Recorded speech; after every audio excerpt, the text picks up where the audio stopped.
Okay, so we'll get started. I see people have been joining in. So welcome everyone. Good morning, good afternoon, good evening for the global audience that we have. Greetings and welcome to the AIGAC Virtual Applicant Fair, brought to you by the Association of International Graduate Admissions Consultants, the leading organization promoting ethics and transparency in graduate admissions. My name is Prashant Agrawal, and I'm a board member at AIGAC. It is my honor and privilege to welcome you all today. I would like to take a few moments to talk briefly about AIGAC, the organization that has brought you this applicant fair. AIGAC, or the Association of International Graduate Admissions Consultants, is a members-only group of consultants from across the world. AIGAC was incorporated as a California-based nonprofit in 2006, with the intention of setting industry standards for graduate admissions consultants. AIGAC provides insights and transparency into the graduate admissions process and promotes ethical standards and professional development among our members and stakeholders worldwide. AIGAC members commit to maintaining the highest standards of integrity and competence in interacting with clients, school representatives, and other constituents. On that note, I would like to thank GMAT for being a sponsor at the AIGAC Conference 22 and bringing to us this session on value of assessments. I will now pass on to my colleague, Andrea Sparre, to introduce the panelists and start the session. Thank you. Thanks so much, Prashant, and Eric and Clarissa. We're so excited to have you guys with us today. GMAC and AIGAC have had a relationship over a number of years in trying to help candidates figure out what the best approaches are to tackle this really important part of the process with standardized testing. And so, Eric, I'm really thrilled to turn the presentation over to you to share a little bit about the GMAT, the executive assessment, and some information about business fundamentals. But we will have time for questions at the end, folks. And so please feel free to share them through the Q&A or through the chat. Whichever one is easiest for you to navigate, we'll make sure to bring some of those questions up. But with that, Eric, thank you so much for being with us today. Yeah, well, thanks, Andrea. I appreciate it. And it's always great to be a part of things like this, and obviously to be able to talk to candidates who are just beginning the process. And certainly I hope to put some of these assessments into the right frame of perspective. But also I just wanted to thank Prashant. Thanks for joining us at the beginning. It was nice to hear a little bit more about AIGAC. Obviously, I've been around for a long time, so I remember the beginning of it, and it's been great to see how AIGAC has progressed over these many years. It's really a great organization. So again, all the candidates, you're in good hands. I'm also thrilled that Clarissa can join us. Clarissa is going to be monitoring the Q&A with Andrea, and so if there are things that if you have specific questions, and Clarissa can get to them, provide a link, that sort of thing, to where you can get more detailed information. She will be doing that. So, just as just a brief background, just so you know where I'm coming from when I have a tendency to talk about assessments. Before I joined GMAC, and in my role, I've been here, 17, 18 years or so. I work with a lot of the business schools, have worked with them around the world. Now my portfolio is really working with the sort of top, 20 or so here in the US. But that's also because I worked at one of those schools. I worked at the Wharton School for, I guess about 8 years or so in their MBA admissions office. I also worked at another great school, a place called Ohio State, the Fisher College of Business, which is where I live now. I live in Columbus, Ohio. So, certainly my heart is always with candidates that are trying to navigate this process. And so when I talk about assessments, I have a tendency to put it in that perspective. And so again, just in the interest of time, we're going to hit some pretty high level stuff. And again, happy to answer any questions you guys have as things move along. So you're probably going to hear this a lot. If you haven't already heard it from all the admissions, consultants and admissions officers as well, is that these assessments are a part of just a holistic process, right? So they want to understand you as a complete person. They're not just looking at just things on your resume, or your academic record or your GMAT score, EA score, whatever it may be. It's also, how do you spend your time? What are you passionate about? What have you gravitated towards? What have you gravitated away from? Why is this now the right time to be making another investment in your life? why, is this degree or this particular program, again, all those things they want to understand. And so that's why they have all these things that they're asking for in your application. They're all of, provide unique things to the process, but in the end, ultimately, they're trying to get to know you.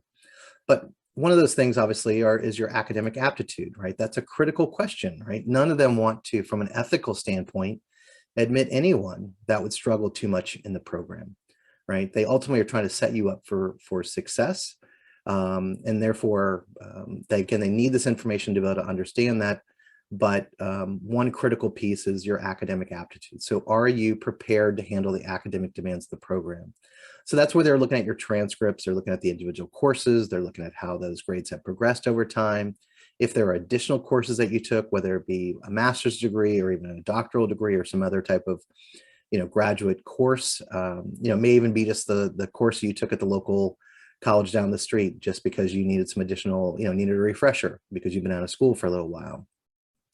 But one of the biggest and sort of best pieces to predict academic success is, our standardized test, right? So the GMAT, the executive assessment, the two we'll talk about here, they're valid for 5 years. And so if you're not sure if this is the right time for you to go to school, but you want to do it, it's always a good idea to go ahead and take these assessments and get them out of the way, bank them. And, again, it's really a quick, easy, efficient way for you to make your case that you're academically prepared. But there's more to that. And so there's a lot on here, but this is based on again, unfortunately, the many, many years that I've been in this profession. It's amazing how quickly you go from being a kind of a new employee to ultimately thinking, gosh, retirement isn't that far away. That's kind of a scary thing. But so these are the things that I always talked about when I was working for any school, talking about the value of assessments in our review process and throughout the process, even after people have already started the program. But then also these are the things that candidates tell me, this is what schools tell me, and so forth. So I think this is a pretty good list. There's probably some other things I've missed here, but again, as I mentioned sort of on the top line, these are valid, reliable, objective, and efficient ways to show that you're prepared for the academic demands of the program. And across a diverse backgrounds, right? Because you guys come from all different kinds of jobs, all different kinds of schools. You're coming at it at all different periods within your career. There's just so much that those schools have to take in. And so this is a nice, easy, efficient way for both parties, you guys and the schools, obviously, to show that you're prepared. It does provide the schools an opportunity to stand out, right? It's a way to show that they are a quality institution, that they have high standards for admission, which means that they're going to attract, exceptional candidates, those of quality that are going to be prepared to handle the classroom and are going to be able to contribute to you in your own growth. And obviously, it's a way for you to say the same. Big fan of this, helps prepare for business school, right? So some of you maybe have been out of school for a little while.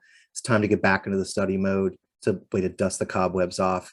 And I know you just came out of a session talking about financing, and this is a less expensive way to figure out whether or not you're ready, for school, the way you're ready to make the commitment to be back in school, right? So, if you can't study for this, then it's going to be hard to see how you're going to be able to set aside the time to be back in school. Unless you're going full time, then maybe that's a different ball game. But if you're doing part-time or executive, you got to do this on top of what you're already doing. It can help to identify some scholarships, right? So a lot of the schools, they'll tell you that, still, in particular, it's with the GMAT, that they will, factor these things in with their admissions decisions when it comes to those scholarships. So it might just help to, again, think of the investment you're making. This can be a very good investment in that regard. And then the other things like identifying additional needs, right? So sometimes schools will conditionally admit people. They'll ask them to take certain, math modules or something like business fundamentals I'll talk about a little later, or take a course down at the local community college, that sort of thing. Certainly the schools want to know that you are truly ready to go. Again, they want to make sure that you're going to thrive in their program, that you're going to benefit tremendously from being there. And so just by going through this process shows that you're fully committed to going back to school. And then after you get there are still companies that ask for GMAT scores as a part of the screening process on who they're going to interview, because they have far too many people from too many exceptional schools, and obviously have tremendous, personal qualities and resumes and all that kind of good stuff. And so they have to narrow that list of who they're going to interview for internships and, even full-time jobs. And so they will ask for these results. And as you can still see, most people that are applying, even in a test optional kind of world that we're living in, with certain schools, most people are still taking a test and applying with a test. And then you can still see the GMAT is still probably the most popular amongst those. But let me just kind of very, very high, very high level, what's on the GMAT. I'll show you what's on the executive assessment. As you can see here, there are 4 sections. There's an analytical writing assessment, which is really your ability to break down an argument, which you're going to be doing all the time when you're in class. You're going to be reading case studies. You're going to be listening to faculty members. You're going to be listening to classmates. You're going to listen to companies that come in and make a pitch as to why they did what they did and what they're thinking about. And so again, it's your ability to break down that argument, make your own conclusions and either support or refute that argument in a compelling way. And so that's what you're doing on that analytical writing assessment. So that's 30 minutes. That's one question. Then you're going to move into an integrated reasoning section, which is your ability to take information from multiple sources and multiple formats, integrate it to answer questions. So think of your daily life now. You're pulling in information from all kinds of sources, right? Whether it be from your phone or from something you're reading on the computer or from a staff meeting or in a conversation with someone in the hallway or on the news. I mean, you can go into a million different ways of how you're absorbing information all day long. And so it's really, again, your ability to integrate that information to help solve problems, answer questions, that sort of thing. And then you have a small break if you want it. It's 8 minutes. Not sure why it's exactly 8 minutes, but it's 8 minutes. And then you move into a quantitative reasoning section, a little longer.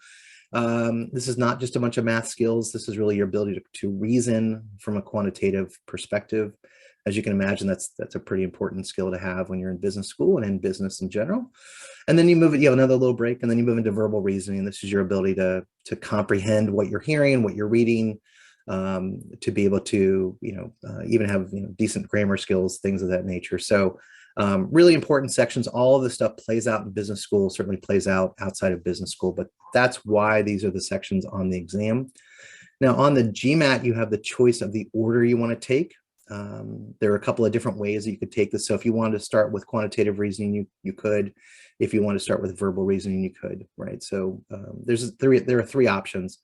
If you're interested in hearing more about that, just put it in the chat, and Clarissa can help you, or we can answer the questions at the end, right? So that's the GMAT, again, very high level.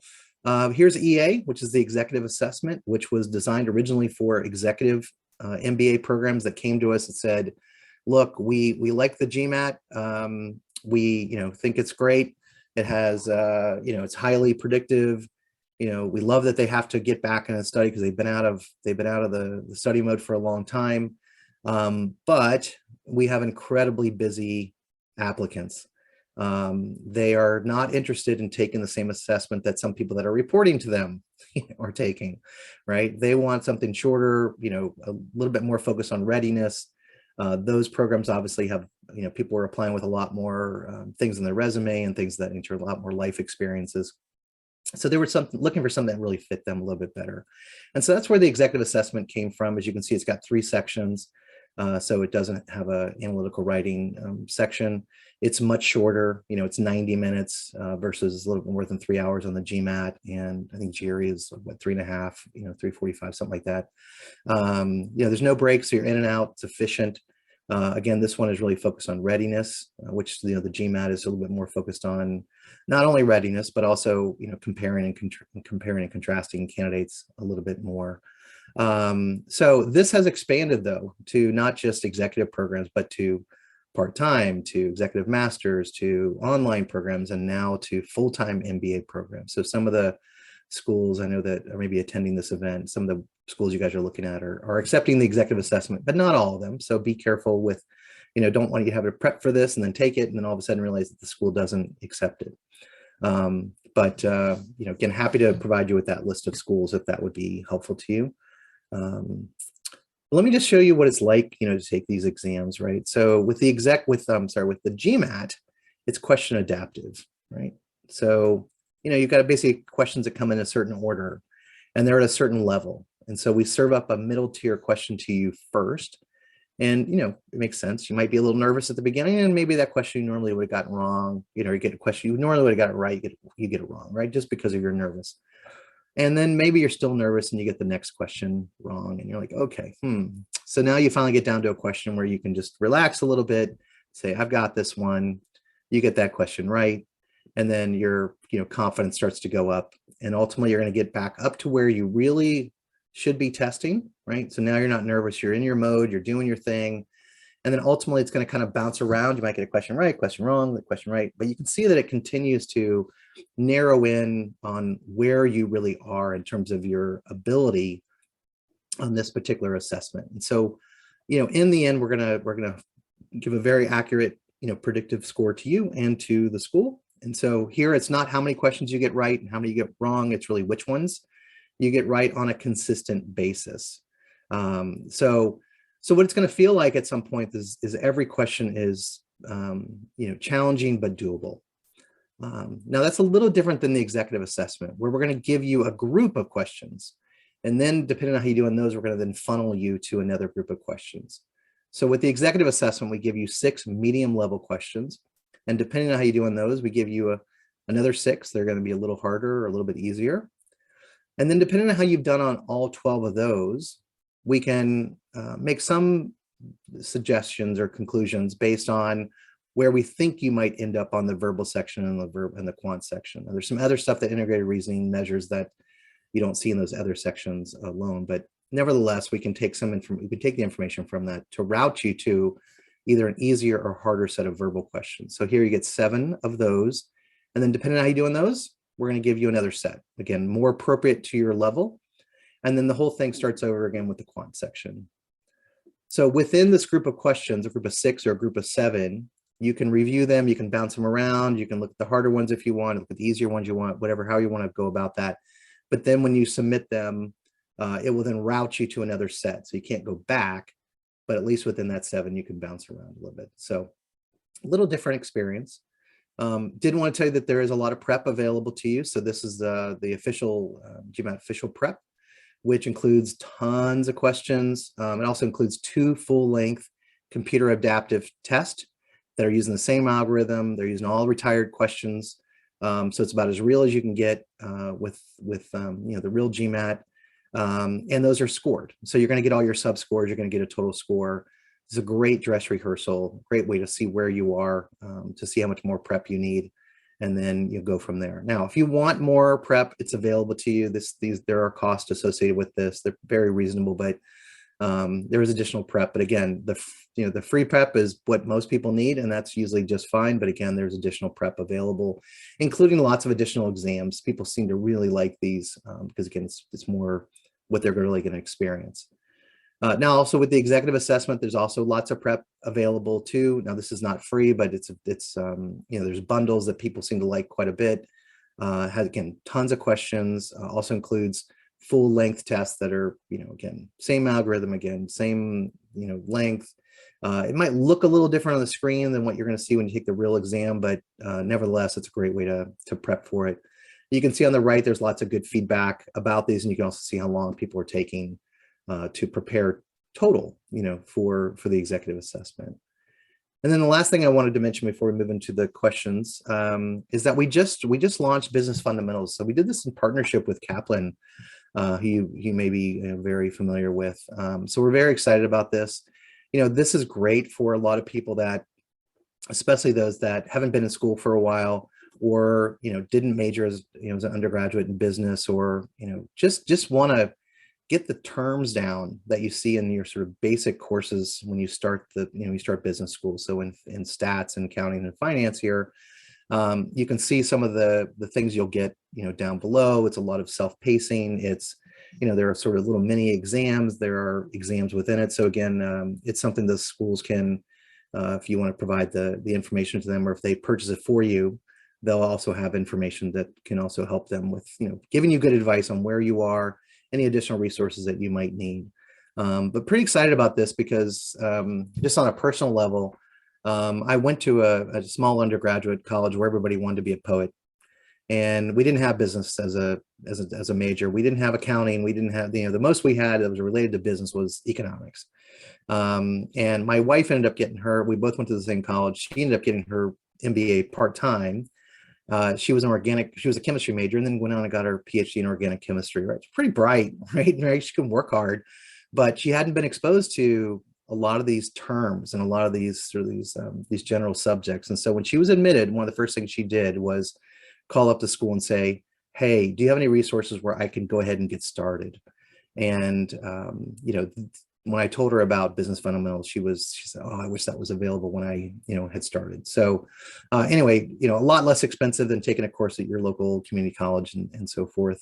Again, you can see they're $100 each, but you can get them in the bundle for $199. So for $200, you kind of get all three for the price of two. So anyway, that's all I wanted to kind of cover. Again, I hope that's helpful to you. And I guess the last thing is we have an Inside the GMAT, official podcast, which I've been roped in to be one of the podcasters, I guess, on occasion. So it's been a fun and interesting experience for me.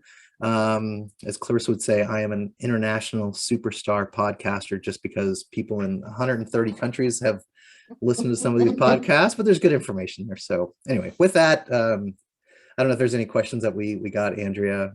Clarissa's probably been taking care of them, but go ahead. Yes. Please. Yeah, I was going to say, Clarissa, do you want to jump in with some of the questions that we've gotten, and then I can as well? Yeah, totally. We can take turns on that. We did have a great question here.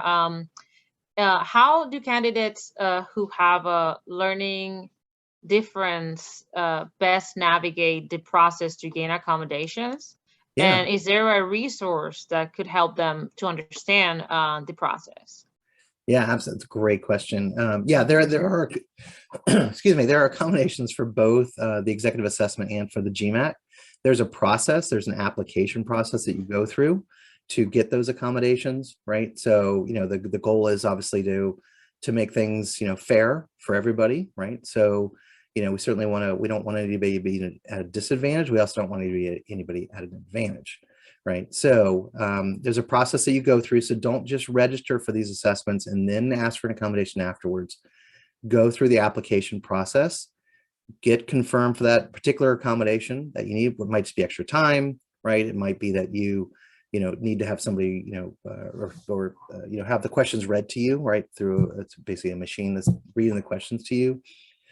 Things of that nature. So depending on that accommodation, we may need to give you double time, which means if you're taking it in a test center, we've got to reserve that spot for you for a double time. That also means extended breaks and things of that nature. So after you're provided that accommodation, then we will help you to arrange your appointment.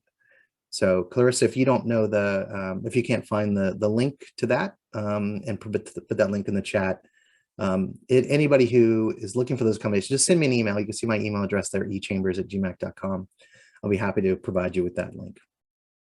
And again, it also applies for both the executive assessment and for GMAT. So when you're applying for accommodations, you're really just applying once. You're not having to apply separately for each exam.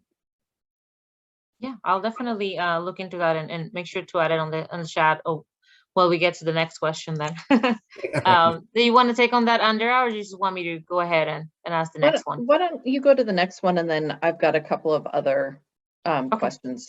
Yeah. Okay, sounds good. So someone mentioned they are from the ISC board, the CU University, and the question is, do I have to give IELTS or TOEFL exam to be eligible for LBS, INSEAD, or HEC Paris?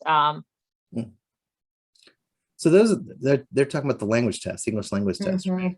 So IELTS, that sort of thing. So we don't administer those assessments at GMAC, but it's a really good question, right? So each school is going to have their own policies in terms of what language tests that they require from particular candidates, right?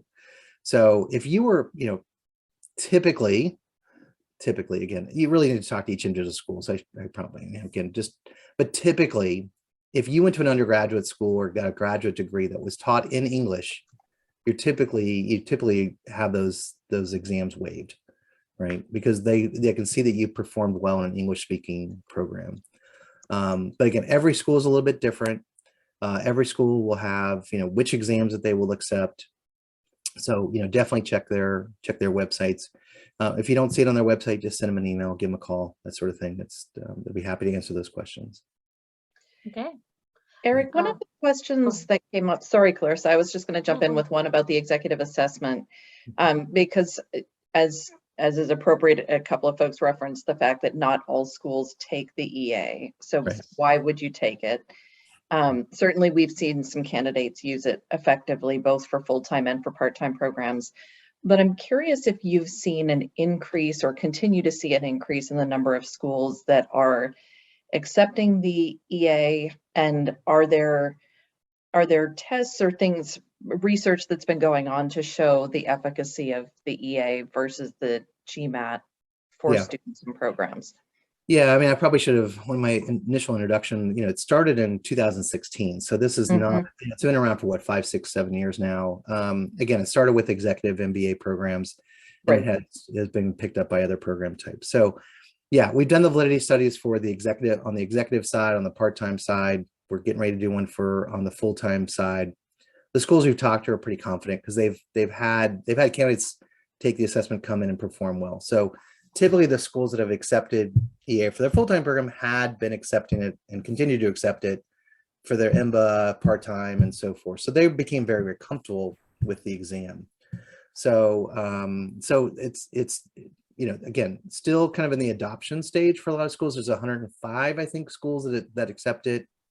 I think there's 25 or 26 full-time MBA programs that accept it. I think 9 of the, actually maybe even more than that, but like 9 of the top 25 programs in the US accept it, but it is accepted around the world. What I would strongly recommend is if you're interested in it and you don't see it on the school's website, give the school a call and just ask them, would they be willing to accept it, right?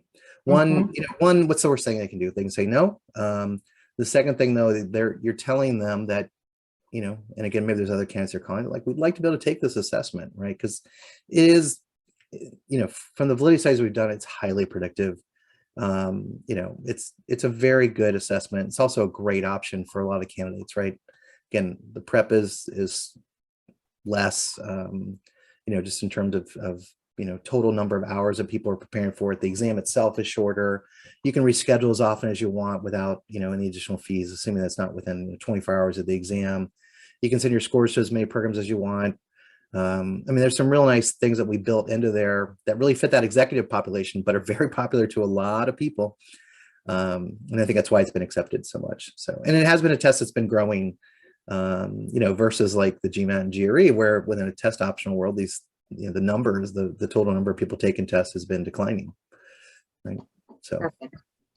I've got an eye on the time, and I realize we're about at the end of the session, but what we will do is make sure that questions that we didn't get a chance to answer on here, Eric and Clarissa will forward those over to you so that you've got them. And as we send follow-up materials to session attendees, we can certainly include or incorporate answers to those questions in that as well, if that would be useful for you guys.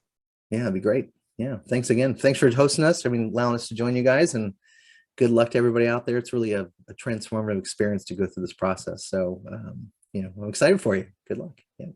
Thanks so much, Eric, and thanks, Clarissa, as well. And have a wonderful rest of the day, everyone. Likewise, and thank you for having us. Have a good one. Take care. Bye.